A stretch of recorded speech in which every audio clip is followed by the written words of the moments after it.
سەرۆک ئۆباما نیشانێ بۆ یەکێ دەدا کو داعش لاواز بوویە و ئێدی نکارە عێریش بکە. 28مین سالڤەگەرە ئەنفال بە ئەوەکی جیاواز لە هەرێما کوردستانە عێراقê تێڤەژاندن.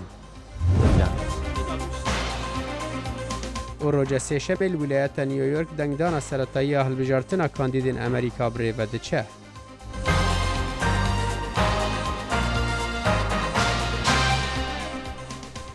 بینەرن هێژا هون بە خێر هاتن بەرنامەیەکە نوێیە کورد کۆنەکشن لە واشنگتن. کورد کۆنەکشن هەموو ڕۆژانێکی هەینی و سێشەموان لە بەشی کوردی دەنگی ئەمریکاوە ئامادە دەکرێت و لە کەناڵی NRTەوە ڕاستە و خۆ پەخش دەکرێت. قوبات تەڵەبانی جیگرێ سەرۆکوەزیری هەرێما کوردستانە عێراقê سەرکردایەتیە شان دەکێ دکە لە واشنگتن ئەو لەگەل بەرپرسên ئەمریکی کۆم دەبە و د ژمارە کۆمبووندا بەشدار دەبە لە دۆر ڕەوشە عێراقê هەرێما کوردستانی و شەرێ داعش. یحیا بەرزەنجی ڕۆنی دەدا سەرداناوی. شەڕی داعش و قەیرانی دارایی و هاتنی سەدان هەزار ئاوارەی عێراق و سووریا بۆ هەرێمی کوردستان و دەرەکەوێ کارتی دەستی شاندی هەرێمی کوردستان بێت بۆ لای کاربەدەستانی حکوومەتی ئەمریکا تا لەو قەیرانە داراییەی تێکەوتون کۆمەکیان بکەن. جێگیری سەرۆکوەزیرانی حکوومەتی هەرێمی کوردستان قوبات تاڵەبانی ڕاشکاوانە بارودۆخی هەرێمی کوردستان بە مەترسیدار ناو دەبات. دەم و دەست پشتیوانی و کۆمەکی ڕاستەخۆی داراییمان پێویستە چووکە کۆی ئەزمموی هەرێمی کوردستان لە مەترسیدایە قەیرانی دارایی کاریگەری زۆری کردووەتە سەر بەری پێشەوەی شەڕی داعش. ئەو قەیرانەوای کردووە کە حکوومەت نەتوانێت موچەی فەرمانبەرە سەبیڵیەکانی بدا. ماوەی 4 مانگە موچەیان پێ نەدراوە، هەروەها و پێشمەرگانەی بەرەکانی شەڕی دژی داعش 3 مانگە موچەیان وەرنەگرتووە. پێشمەرگە هێزە کاریگەریەکەی دەستی نەک بە تەنها کورد بەڵکو ئەو هێزانەش کە لە ئاسمانەوە شەڕی داعش دەکەن. وەزیری ناوخۆی حکوومەتی هەرێم کەریم سنجاری ڕوونتر ئەو دیمەنە بۆ بیانیەکان دەگوازێتەوە کە هێزە شەڕکەرەکەی تێککەوتووە. گرفتی دارایی لە هەرێم کاریگەری خراپی کردوتە سەر پێشمەرگە و بەجێهێشتنی سنگەرەکان لەلایەن هەندێکیانەوە. کاتێ پێشمەرگە بۆ چەند ڕۆژێک پشوو دەچێتە ماڵەوە کە نەتوانێت کرێی خانوەکەی بدات یان پارە بدات بۆ مناڵەکانی کە دەچنە قوتابخانە، هەندێکیان وەها بیر دەکەنەوە نەگەڕێنەوە و هەوڵ بدەن کارێکی تر بکەن کە دەرامەتێکی هەبێت و کومەچی خێزانەکانیان بکەن. لەو باوەڕدەم ئەگەر ئەو ڕەوشە بۆ 2 تا 3 مانجی تر بەردەوام بێت دڵنیام کاریگەری خراپ دەکاتە سەر بەرەکانی شەڕی داعش لە هەموو لایەکەوە. کورد لە هەرێمی کوردستان لەلایەک لە شەڕی داعشدایە و لەلایەکی تر تا دێت گرفتی سیاسی نێوان بەغدا و هەولێر قوڵترە بێتەوە. لەسەر ئاستی نێوخۆی هەرێمیش نێوەندی سیاسی پارتە کوردیەکان دیارە. هاتنی زیاتر لە ملیۆنێک ئاوارە بۆ هەرێمێک کە گیرۆدەی قەیرانی داراییە سەرڕێ ئەوەش باز لە دەوڵەتی کوردی و ڕاپرسی لێرەش بابەتێکی گەرم بوو. لەو باوەڕەدام داواکردنی ڕاپرسی زیادبوونی قسەکردن لەسەر پرسی سربەخۆیی پێویست ناکات دۆستەکانمان لە ئەمریکا بترسێنێت یان دۆستەکانمان لە ناوچەکە یاخود ببێتە مای نیگەرانی دۆستەکانمان لە بەغدا. کاتی ئەوە هاتووە کە لەسەر ئەو پرسە و توێژ بکرێ لەو باوەڕەدام چیتر ناتوانرێ ئەو پرسە نادیدە بکرێ. ئەمە یەکەم جار نیشاندی حکوومەتی هەرێمی کوردستان بێتە واشنگتن و داوای کۆمەکی دارایی و پشتگیری ڕاستەوخۆی ئەمریکا بکە. جیاوازی نێوان شاندەکەی هەرێم لە ڕابردوو ئێستا دەبێت چی بێت؟ بڕێکی زۆر پارە هەیە لە ئەمریکا و لەسەر ئاستی کۆمەڵگای نێودەوڵەتیش وەزارەتی بەرگری دارایی بۆ بەرەنگاربوونەوەی داعش دابین دەکا، بەڵام کەس وەک ئێمە نییە لەسەر زەوی بۆ بەرەنگاربوونەوەی داعش. هەر بۆیە لە بەرژەوەندیمان دەبێت سوود لەو پارانە ببینین. ئێمە بە تەنها چاوەڕوانی یارمەتی دارایی لە ئەمریکا ناکەین، لەگەڵ ئەوروپیەکانی شەوڵە دەین. پێدەچێت هەوڵەکانی حکوومەتی هەرێم بۆ ڕزگاربوون لە قەیرانی دارایی بەردەوام بێت. ئیدی ڕوون نییە کام دەرگا بە ڕوویاندا دەکرێتەوە. یحیا بەرزنجی دەنگی ئەمریکا. 28مین ساڵیادی ئەنفال جیاواز بوو لە ساڵانی پێش و هەرچەندە مەراسیمێکی تایبەت نەکرا لە ناوچەی چەمچەماڵ کە یادگارگای ئەنفالی لێیە، بەڵام وەک ژیار محەممەد پامنەری دەنگی ئەمریکا لە راپۆرتەکەیدا باسی دەکا بەشێکی کەسوکاری قوربانیان سەردانی مەزاری خۆشەویستانیان کردووە. سەرەڕای ئەوەی ئەم ساڵ بە فەرمی ساڵیادی ئەنفال نەکرایەوە، بەڵام کەسوکاری قوربانیانی ئەنفال بە ئەرکی خۆیان دەزانی بچنە سەردانی دوامەنزڵی قوربانیەکانیان. وەڵڵا ئێمە خۆ دڵمانەوەستاوتمان ئەڕۆین بۆ سەر گۆڕەکان ئەڕۆین و تۆزێک کابراوتی تۆزێک تەسەلای دڵمان تێ نەختێت. ئەگەرچی 28 ساڵ بەسەر ئەم کارە ساتەدا تێپەڕ دەبێت بەڵام هێشتا ئەو کەسانی خۆیان ئەنفال کراون و بە جۆرێک لە جۆرەکان ڕزگاریان بووە برینەکانیان ساڕێژ نەبوو نەهامەتیەکانیان وەک بەسەرهاتێک کە ئێستا ڕوویدابێت دەگێڕنەوە ئەمەشێکێک بوو لەو خێزانانەی کە بەرە ئەو شاڵاوە کەوتن و خۆم لەگەڵ باوکم و دایکم و سێ خوشک و برایەکم کە برایەکەم شم لە گرتوخانە نوگرەستەلمان گیانی لە دەستدا هەر لەو زیندانە و خۆشمان دوای 6 مانگ بە لێبوردنێکی گشتی ئازاد کراین و گەڕاینەوە شاری چەمچەماڵ کە سوکاری قوربانیان گلەیی و ناڕەزایی خۆیانیان هەیە لە دەوخ گوزەرانی ئێستایان بەس ئیستا مەعاشەکە هەیە وڵاتمان دەوڵەمەندە حکوومەت خۆمانی بۆ ناماندنێ بۆ بیر ناکەن لە کە سوکاری ئەنفال ماڵ هەیە 5 ئەنفالە ماڵ هەیە 6 ئەنفالە ڕۆژی چواردەی چوار کە ساڵیادی ئەنفالە هێزە ئەمنیەکانی چەمچەماڵ ڕێگریان کرد لە کە سوکاری ئەنفال کراوان و دەستگاکانی ڕاگەیاندن بچنە ناو مۆنومێنتی ئەنفال بەو هۆیەوە کە سوکاری قوربانیان ڕێگەی سەرەکی چەمچەماڵ کەرکووکیان گرت و هێزە ئەمنیەکان هەوڵی جۆربەجۆریان بەکارهێنا بۆ بڵاوە پێکردنی ئەو خەڵکە ناڕازیە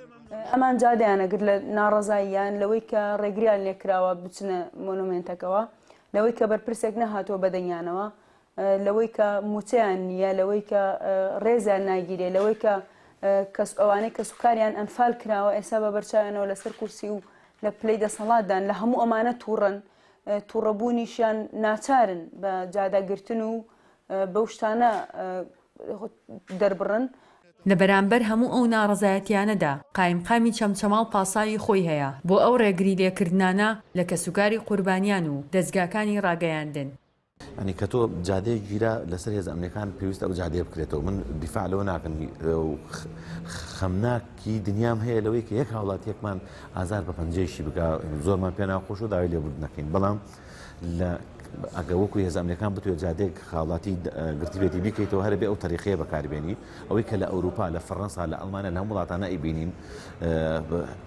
لێرە هاوڵاتێک پاڵی پێوە بنێکە جادە بکرێتەوە لێوە بۆمبی فرمێس ڕێژی پێوە ئەندێ بۆمبی دووکەڵی پێوەندە بیبەری پێوەندە بەڵام لایەمە ئەو حاڵتانش نەبوو تەنها ئیشان ئەوەیە جادەکە بکەنەوە خەتەر نابێدا بخرێت بەڕووی هاوڵاتیانە ئەو خەتی کە سوکاری ئەنفالە لە کەرکووکەوە دێن لە سلێمانی و ئەسنەوە بۆ کەرکوو ناکرێت بۆ دەبرنا ڕزای تو بچی شەقامی سەرشی کەرکوو سلێمانی بگری لە دیمەنی یادکردنەوەی ئەم ساڵی ئەنفالدا بەرپرسان و ئۆتۆمبیل و پاسەوانەکانیان نەدەبینران وتار و بەڵێنەکانیشیان نەدەبیستران ئەوەی بینرا و بیسرا ناڕزایەتی کە سوکاری ئەنفال کراوان بوو لە دۆخ و گوزەرانی ئێستایان ژیار مەحەممەد دەنگی ئەمریکا چەمچەماڵ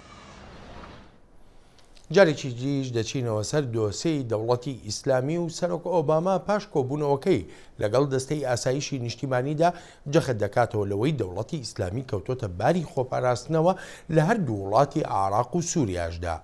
هاوکات قەیرانێکی قوڵی سیاسی لە عێراق هەیە سەبارەت بە چۆنێتی بەڕێوەبردنی وڵاتەکە. خالد فەتاح لە راپۆرتەکەیدا باسیش لە هەڵبژاردنە گشتیەکەی سووریاش دەکات. پشتی کۆمبۆنێ دەگەڵ تیما پاراستنا نیشتیمانیە ئەمریکا سەرۆک باراک ئۆباما دەزانین هێزên خۆجیهی لە عێراق و سووریا بە پشتەوانیە هێرشên ئاسمانیên hevpeymanan birêberatiya ئەمریکا bi zavên çekdarên dewleta îslamî tixîbdar diket. Di helmeta me ya asmanî da piter ji 11500 êriş heta niha hatîne pêkînan. Niha zehmettirîn dema bû Daişê û li demê hewlên hêrişa didet em bi zavên wan têk dideyn. Eger hindek dever li Iraqê û Sûriya dest dabin jî lê nekariye çi hêrişeka mezin yan destkeftinan bi dest bêxîn. Serok Obama her wesa got bûna Daişê li Sûriya û Iraqê lawaztir dibit. Lê li Iraqê girjiya siyasî xurtir dibit. Ku prosa pêkînana hikûmeteka teknokrat û rîformên Serok Wezîrê Iraqê Heyder el-Ebadî tengeje li rûniştina duhî pêşembe ya Perlemanê Iraqê durist kir. Yarûn qurbaniyê êkê yê vê alûziyê Serokê Perlemanê Iraqê ye.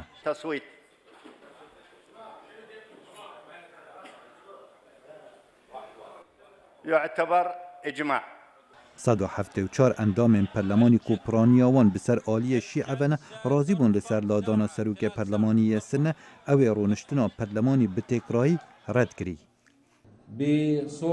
Başkirayî ewa îr û çêbûyî kirdareke hindek pê rabûn zor şaşiyên qanûnî û destûrî têda bûn û bandorê li ser karê encûmenê naket li roja şembiyê dê kombûnên Perlemanî careka dî dest pê bikin.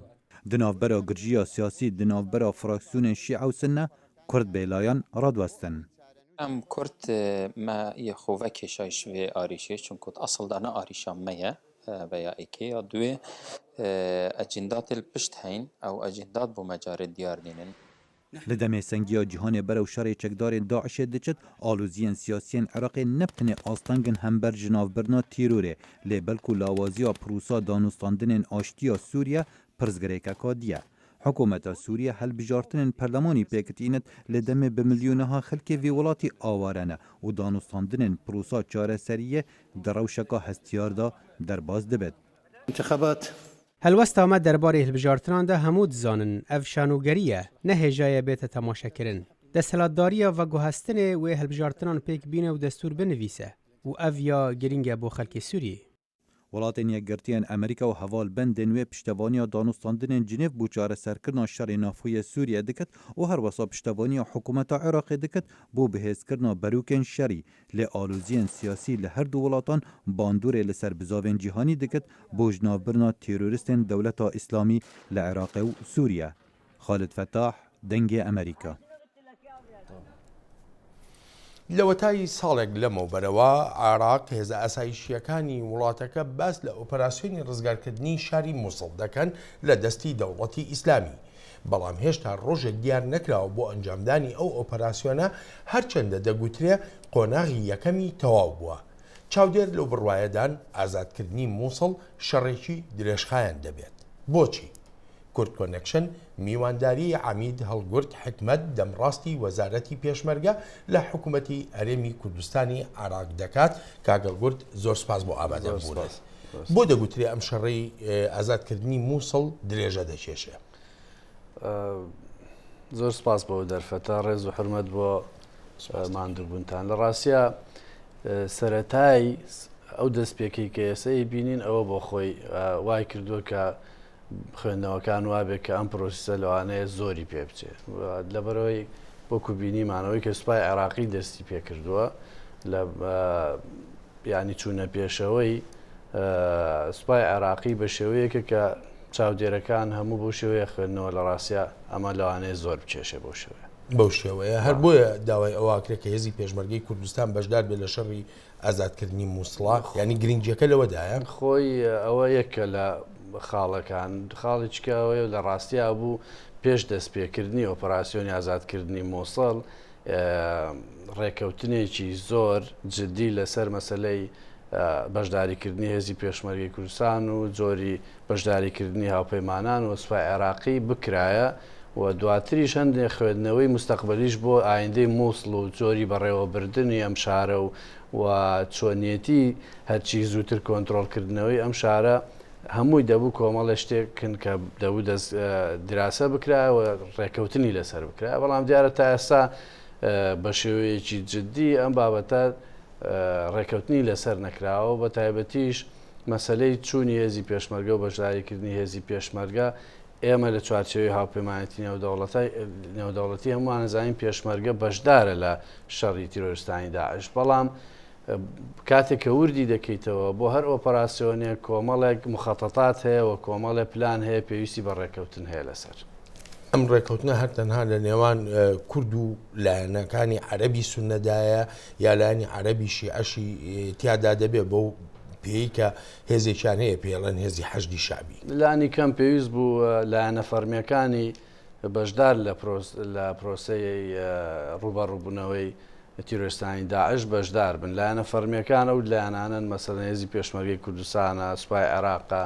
و هاوپەیمانەتی نێودەوڵەتیە و هەتا ڕادەیەکیش لە ڕاستیە حەشدەکان لە لای حکوومەتی عێراقیەوە جۆرە فەرمیەتێکیان پێدراوە بۆیە مەسلەی لە بەرچاو نەگرتنی یان ئامادە نەبوونی حەشدی سونی کارێکی پۆزەتیڤ نابێ بۆ ئازادکردنی مووسڵ لەبەرەوەی ئەمانە جزورێکیان هەیە و خەڵکی دانیشتووی هاوڵاتی شاری مووسڵن و دەتوانن دەور و کاریگەریان هەبێ و چاوساغێکی باشیش بن و لە بیریشتمان نەچێت لەمانەش گرنگتر ئامادەیی دانیشتوانی مووسڵە بۆ ئەم بابەتە چکە ئەمە بەڕاستیە گەر سونەتە زۆر بەجددی هاوکار نەبێ کارێکی ئاسان ناوێت سونەت چەند جددیە؟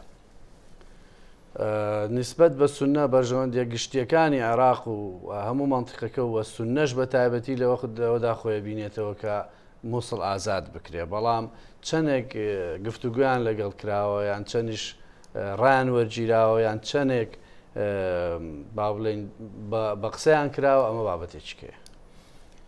کاک هەڵگوردیەکێ لە خاڵەکانەوەی لە بەغداوە سیاسەتمەدارانی عەرەبی سوننە دەڵێن ئەو باەخەی بەهێزی حەشدی شعبیە درێ بە لەشکری عێراق نادرێ.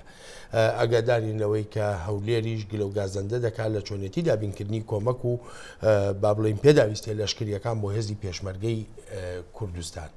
ئەمە لەگەڵ بەغدایە ئەوەندەی تر ناکۆچەکانی قوڵ کردوێتەوە بە دڵنیایی سەرەتای ناکۆچەکانی ئێمە وەکو هەرێمی کوردستان و پێشمەرگەی کوردستان لەگەڵ بەغدایە تەوان ناگەڕێتەوە بۆ شەڕی داعش ئەکۆ بینین لە هەر لە سەرەتای دروستبوونی حکوومەتی عێراقیەوە لە چەند کابینەی ڕابردوی حکوومەتەکە شابڕاستی ئەستحقاقاتی هێزی پێشمەرگە بەی شێوەیە لە پێشچاو نەگیراوە زۆر جاریش پلانی جۆرا و جۆر هەبوو بۆ تەهمیشکردنی هێزی پێشمەرگەی کوردستان.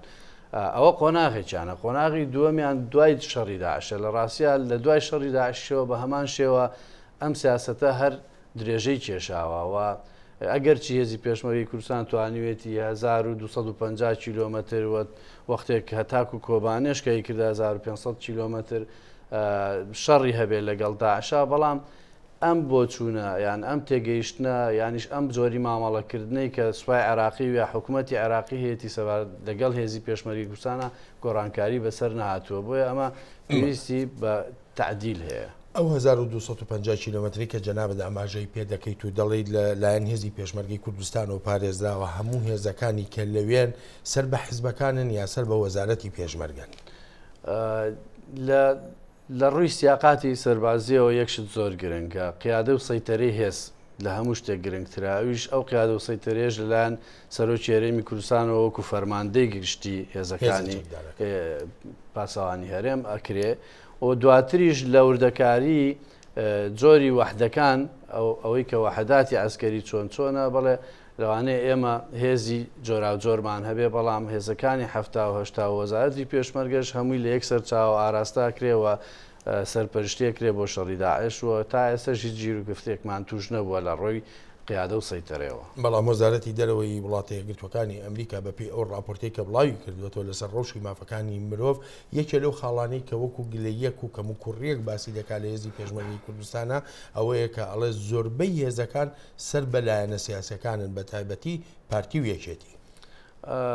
طبیعی دەبێت لایەنە نێودەوڵەتیەکان و ئەوانەی کە نووسری ئەم راپۆرتان واقع حاڵی هەرێمی کوردستان وەکو خۆی ببین. ئێمە لە هەرێمی کوردستان لە پاش شەڕی ناوخۆوە دوو وەزارەتی معنی بە پێشمەرگەمان هەبووە لە دوای 2009 ئێمە هەڵماندا ئەم دوو وەزارەتەمان کردوێتەوە یەک وەزارەت وە بەڕاستیەکەش لە ئەزمموی خۆمان لە ساڵانی ڕابردوو تا حدێکی زۆر باش سەرکەوتوو بووین چکە چواردە لیوامان تقریبان دروست کرد بە هاوبەشی بەڵام بەداخەوە شەڕی داعش وە قەیرانی دارایی و هەندێک ئەسبابی تر کە لەوانەیە ئەسباب بووبن لەسەرەوەی کە نەتوان ڕابێ ئەم دوو هێزە هەموو یەک بخرێتەوە بەڵام لە ڕاستیە ئەم هێزانەی کە ئێستا لە کوردستان لە سەنگەری بەرگرین و لە سەنگەری شەرەفان هەموو سەنگە هەموو هێزێکن کە لە ڕاستیە هێزی نیشتیمانین و هێزێکی نیشتیمان پەروەرن بۆیە عملیەی یەک بابلێنکردنی یان تێکەڵاوکردنی ئەم هێزانە کارێکی زۆر زەحمەت نییە بەڵام وەختێکی مناسیبی لەوانەیە پێویست بێت. هەر ئێستا شاندێکی هەرێمی کوردستانی عێراق لە واشنگتنن و بەپێی لێدوانەکانیان داوای کۆمەکێکی زۆر دەکەن بۆ هێزی پێشمەرگەی کوردستان. پێشمەرگە چی پێویستە؟ پێشمەرگە ئەوەی کە لەسەر حکوومەتی عێراقی بوو ئێمە لە نەتیجەی سەردانەکانیشمانە لێرە بۆ موسساتی حکوومەتی ئەمریکا باسمان لێ کردووە. پێشمەرگە لە ڕاستیە پێش هەر شتێ نەک هەست بەغوودنەکە غەدری لێکراوە لەلایەن حکوومەتی عێراقیەوە لەسەر مەسەلەی تەجهیز تەسلیح و تەدریبیش ئەم سێشتە هەتا ئێستاش ضرورەتی هێزی پێشمەرگەی کوردستانە بۆیە ئەمە لە هەموو جێگایەک دەڵێن پێشمەرگە پێویستی بە بودجە هەیە بۆ ئەوەی تەسلیح بکرێت تەجهیز بکرێت تەدریب پێ بکرێت. سەرکەوتن لە شەڕی دژی دەوڵەتی ئیسلامیمە بەبێ هێزی پیادەی وڵاتە یەکگرتوەکانی ئەمریکایە کۆمەلگای نێونەتەوەی بەدی دێت یان نا زۆر بە کورتی تکایە؟ زۆر بە کورتی پێشمەرگە توانیوێتی جێگای ئومێدی تەواوی جیهانیان و مرۆڤدۆستان و دیموکراتخوازانی دنیا بێت و لە مانتیقەکەش سەرکەوتوو بووە و دەتوانێت و سەرکەوتنش بەردەوام بێ بەڵام بە شەرتێ پشتگیریەکان بەردەوام کاگەڵگورد زۆر سپاس دەکەم زۆر سپاس.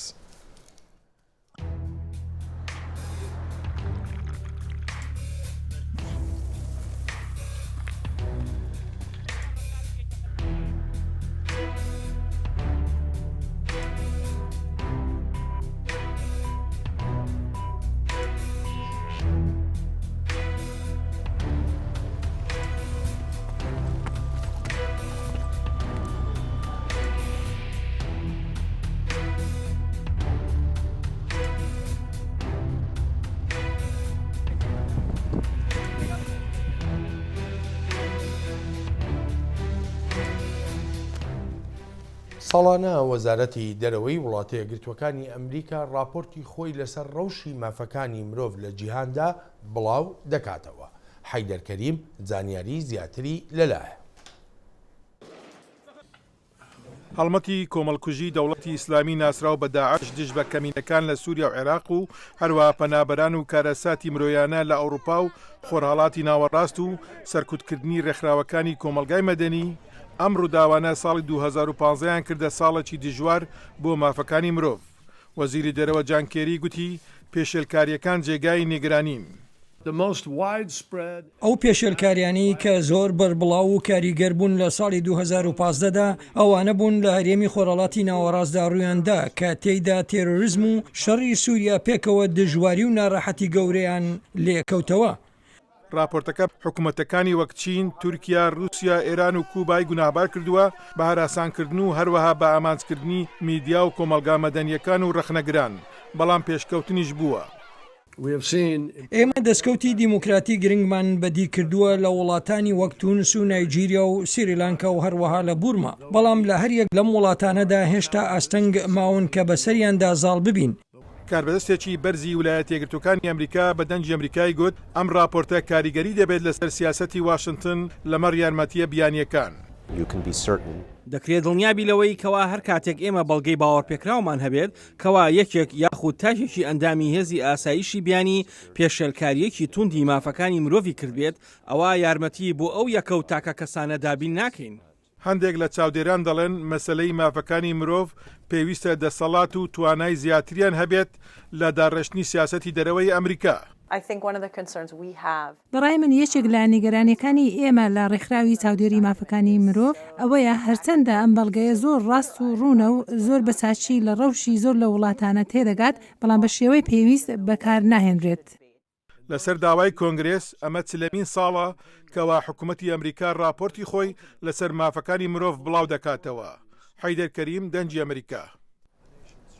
هەڵبەتە کاک ساڵح ئەم راپۆرتانە گرنگجی تایبەتی خۆی هەیە چکە وەکو دەگوترێت و سەرچاوەکانی ژاماژەی پێدەکەن زۆر جاران با بڵین پرەنسیپەکانی سیاسەتی دەرەوەی وڵاتە یەکگرتووەکانی ئەمریکا لەسەر بنچینەی ئەم راپۆرتانەیە کە تایبەتن بە مافەکانی مرۆڤ و ئەو پێشێلکاریانەی کە دەکرێن یاخود داواکردنی ئەو کۆمەکانە لەلایەن وڵاتانی دنیاوە کە بیانوێت لە ئەمریکای بکەن دەگەڕێنەوە بۆ دۆستەکانی مافەکانی مرۆڤ و بە تایبەتیش لە کۆنگرێسی وڵاتە یەکگرتووەکانی ئەمریکا جەختێکی زۆر لەمە دەکرێت. بەێ ڕاستە و تایبەتی دوێ دەمێدەژی بەر دوێ دەمێدا توندوتژی گەلک بچێ بووە لە سەرانسەری جیهانێ و ئەو گروپە تەرۆریست داعش ینی باواکی تند خەلکێ سەرژێت کە خەلکێ دکۆژە ji ber wê yanî pirsgirêka mafê mirov hinekî gelekî divê pêwîstî pê weredayîn bi rastî we. Hesen Alî ew tenê rizgarbûyê enfale ji nav deh endamên malbata xwe dibêje tiştê ku malbata wî li dû xwehîştî ew cilûbergên wan in ku hest bi xweşiyekê dike dema wan dibîne. پەیامنێرê dengê Amerîka li Kerkûk Dilşad Enwer ev raport amade kiriye di derbarê doseya enfalan da ku îro roja salvegera wê ye. حەسەن عەلی تاقانەی بەجێماو لە ئەنفال کە لە کۆی دەبرا و خوشک تەنها خۆی لە ئەنفال ڕزگاری بووە و ئەو لەو هەموو برا و خوشکە تەنها جلوبەرگەکانیانی بە میراتی بۆ ماوەتەوە و وەکو خۆی دەڵێت کاتێک جلوبەرگی ئازیزە ئەنفالکراوەکانی دەبینێت سەبووری بۆ دێت. ئەم هەوریە ئەمە هەوری دایکم بووە ئەمە کەلپەل ئەمە کەوای کراسیەکێ لە خۆشکەکانمە ئەمە هین وەردەیان بووین ئەو بوو ئەمە شەیەکێتر هەر لە کڵاوەکان سەر باوکمە ئەمە ئەم قوماشە دایکم بە ڕەحمەت بێ تەقریبەن ساڵە دوان بەر لە پرۆسی ئەنفال هاتە ئەم کفریە بۆ ئەو خۆشکەمە سەندی بۆ وەردە سەندی بڵامی تر قسمە دوا بوو نەدوورە ئەو بە میراتی ماوە بۆ من حەسەنی تەمەن 45 ساڵ کە ئێستا نیشتەجێی قەزای کفریە و دوای ڕاپەڕینی ساڵی 1991 ژیانی هاوسەری پێکهێناوە و خاوەنی 5 منداڵە نەک خۆی بەڵکو و منداڵەکانیشی هەست بە ئازاری بێکەسی باوکیان دەکەن. ئەمە کێم ڕسمە؟ ناوی چیە دادات کێ؟ دادات ئامین. ئەی کوها لەکوێ کێ کوشتی؟ ئەو نیگەرانە لەوەی کە تا ئێستا مۆزەخانەیەک لەلایەن حکوومەتی هەرێم نەکراوەتەوە بۆ پاراستنی شومەک و جلوبەرگی ئەنفالکراوەکان و ترسی لەوە هەیە دوای خۆی جلوبەرگی ئازیزانی بفەوتێت هەروەک دڵتەنگیشە لە بەرامبەر ئاشکرانەکردنی ناسنامەی ئەو ڕووفاتانەی کە لە عەرعەر و بیابانەکانی عێراقەوە هێنراونەتەوە و لە کوردستان نێژراون. نیگەرانەکە لەیرێ تاکو ئیستاکە ئێمە ئەو شوناسامان بۆ دیاری نەکریا مەسە نەیانوتە ئەوە کێیە کوڕکێیە بەڵام لەوە دڵنیا بووینە تۆ نەفوسەکانیان نەحەی سەرقڵای گەرمیانە کە من کە چوومە سەر گۆڕە بە کۆمەڵەکە کە پێڵاوێکم بینی کە وتم ئەمە هین حسێنە ئیمرا بچکەکەم کە ئەو جلوبەرگانەی کە دایکم کاتێ لە یەک بڕیان یعنی بەو جلوبەرگانە 190 دڵم پێوە بەسێ مام 100 وتم ئەمە خوشکەکانمە ئەمە دایکمە بەڵام ئیتر وزارەتی شەیدان هینی نەکرد پێمانێن دڵنیایی نەدا پێمان کە شوناسەکانمان پێ بڵێ ئەمە ئەوەیە. حەسەن ساڵانە لە یادی ئەنفالدا ئاڵای ڕەش لەسەر ماڵەکەی هەڵدەکات. دڵشادەنوەر دەنگی ئەمریکا پارێزگای کەرکووک. بەێ بینەر هێژام بالاوادیشینە سەروەیەکێ کە ڕۆژە ساڵڤەگەرە ئەنفالان ئەو دۆ چاردێمە هەیبوو نەئیرۆ. گاوا بێژ یا دەنگدانێ ji بۆ کاندیدên serokatiya Amerîka ew roja sêşemê li wilayeta New York herdû kandîdên li pêş Donald Trump û Hillary Clinton pêşbîne ku li wir bi serkevin piştî hin têkçûnên wan di van demên dawiyê de. Mustafa Acar agahiyên berfirehtir hene. Donald Trump li herêmê xwe dayîkbûnê New Yorkê hêvî dike ku serkeftinê bisine. Trump rexneyên xwe li ser partiya Komarê dike çimku Ted Cruz li herêmê dînî Amerîka gelek delegê karanîne. Bi milyonan dengan li pêşim heta niha qet behsa wan nake nayînin ser ziman. Behsa delegeyan dikin bi sedan delegeyan jî li pêş wanim. Lê sistemek xelkek têkçû ye. Ev susrete dirreşiye ew sistemek pîs e. Her wiha Cruz dibêje Trump gelek gazin dike û bi vê rêyê bandorê dane li ser delegeyan. Namzetkirina Donald Trump şaşiyeke mezin e eger ew bibe namzet dê Hillary li dijî wî serkeve. Cruz li New Yorkê gelek başê Trump disekine wekî namzet can keşiş. Hin kesên metirsîdar û bihêzê goj aliyê hin kesan ve ji me re diyar dibe ji bo balkişandinê. Ew dikare Amerîka baco koncalan û nehêle got em careke din mezin û serkeftî bimînin. Namzeta Demokrat Hillary Clinton li New Yorkê zîdetirê sender piştgirî kom kiriye. Min dît ku di bin hemû ronahiyên New York'da Senator Sanders zehmetiyê dibîne ku bersiva pirsan bide li ser pirsgirêkên giring bi taybet li ser bankan. Lê belê Sanders dikare kombûnên gelek mezin li Manhattanê kom bike. Ji kûma hec civîn û helbijartinên pêşwexda di heftan da min serkeftim dest ve aniye. Li gorî vê qelebalga heyî ez bawerim ku dê roja sêşema bihê li New York serkeftinê bi dest veînim. Her du namzetên Demokrat ji New Yorkê ne Sanders li Brooklynê mezin bûye û Clinton ji senatorê New Yorkê bû. Mustafa Acar deng Amerîka. جایترە بێت چاوەڕێ ئەوە بکەین بزانین ڕۆژی سێشەمە لە نیویۆرک هێلەری کلنتن و هەروەها بێرنی ساندەرس وەزعیان چۆن دەبێت چکە ئێستا بێرنی ساندەرس باسی ئەوە دەکات دەڵێ منیش لە من نا بێرنی ساندەرس ینی لە نیویۆرک لەدایک بوو هەڵبەتە هێلەریش نیویۆرک بە ستانی خۆی دەزانێت و بە ماڵی خۆی دەزانێت چاوەڕوانە شەوادیژی تەدی چاوە ئەو دەبێت ناوێنەوان دەگەڕی زۆر ئەوە بوو بابەتیانە بوو. بینەرین هێژال لەڤەر ئەم دگهن داویە ئەوێ بەرنامەیە بەرنامە کورد کۆنێکشن تا ڕۆژا سێشەمە بێ بمینن دناو بەخێر و خۆشیەداژی نها بۆ خاترێوە هەر شاد